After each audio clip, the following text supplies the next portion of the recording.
I want to give everybody an update on the current situation in Libya. Let's watch a short CNN clip.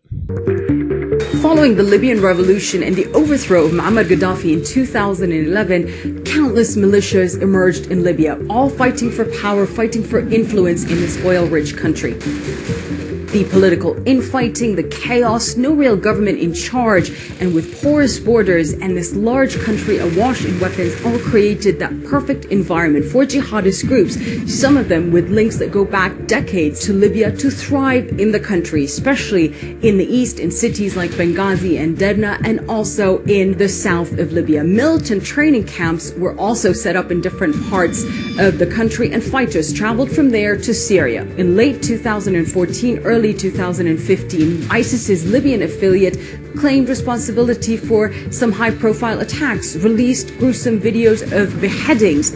Like Mosul in Iraq and like Raqqa in Syria, ISIS captured one of Libya's main cities, Sirte, and it ruled it ruthlessly until December of 2016, when Libyan forces backed by U.S. air power recaptured that city. But the end of ISIS in Sirte does not mean an end to ISIS in Libya. The country remains lawless. It remains divided. Different governments, different parliaments, backed by various militias, all claiming legitimacy, all still fighting for power. The same circumstances that led to the rise of ISIS in Libya in the first place.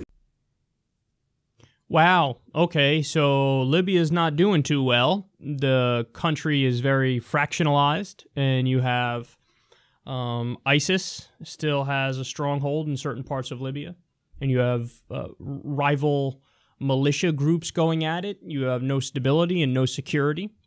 And remember, the U.S. was directly involved in toppling Gaddafi. And now we know the facts and what's going on there right now and how much of a mess it is. And we learned this week. U.S. military considers ramping up Libya presence. It's almost like a sad joke at this point. Like, you name a region of the world that is in crisis and doing very poorly. And by the way, these are places that have had U.S. military intervention. So, like, you know, we were part of the problem. But you name a region in trouble, and then the U.S. is like, anyway, let's increase troop levels. They have a stock answer for absolutely everything. Yeah, increase troop level. Just think, you know what I think this needs? More troops. That's the answer for everything. Syria, more troops. Afghanistan, well, more troops. Iraq, well, I think more troops. Like, they don't even try to hide the imperialism anymore. It's just like, yeah, that's what we do. We're building bases everywhere. There's a shadow war going on in Africa right now. We spend $100 billion a year on 800 military bases.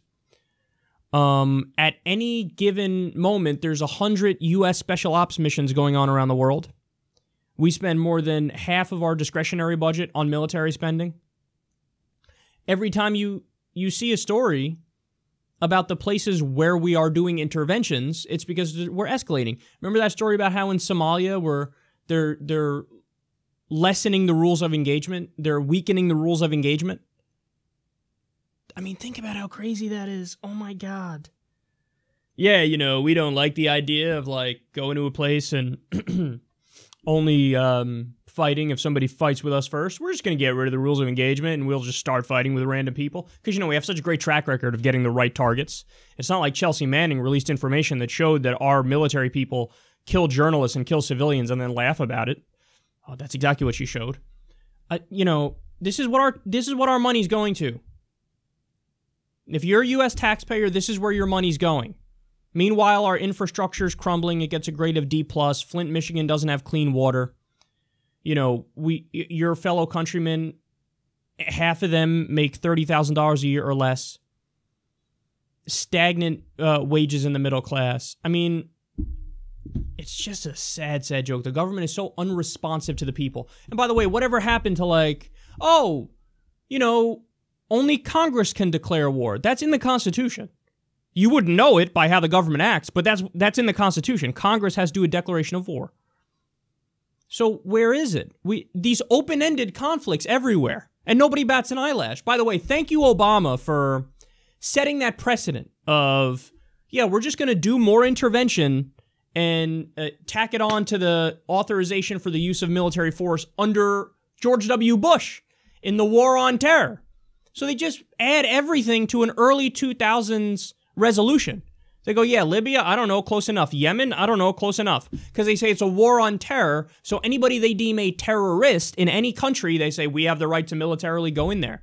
No, it used to be the case you had to name a specific country you're going to war with. Now they go, country's irrelevant, you're just terrorist. I'm going to label you a terrorist and we will attack anywhere and everywhere. And now you have a guy like Trump. See, people trusted Obama's judgment more. Like, oh, you know, okay, whatever. He's doing these things that are unconstitutional, but hey, at least he seems like a bright guy, so we can kind of trust him. Trump gets in there, and now you see the problem with setting this precedent, is now they just anywhere and everywhere. I don't know, I want to attack there. Here, let me spin around in a circle and point on a map, and then you attack. I mean, think about, I haven't seen a poll on this, but think about what the poll would be if you asked the American people, hey, should we ramp up war in Libya? Man, it would be like 8% of Americans say yes. Even diehard Trump people would be like, no, man, what are you talking? Libya? I don't even know what that means. So, sad is the only thing I have to say about this.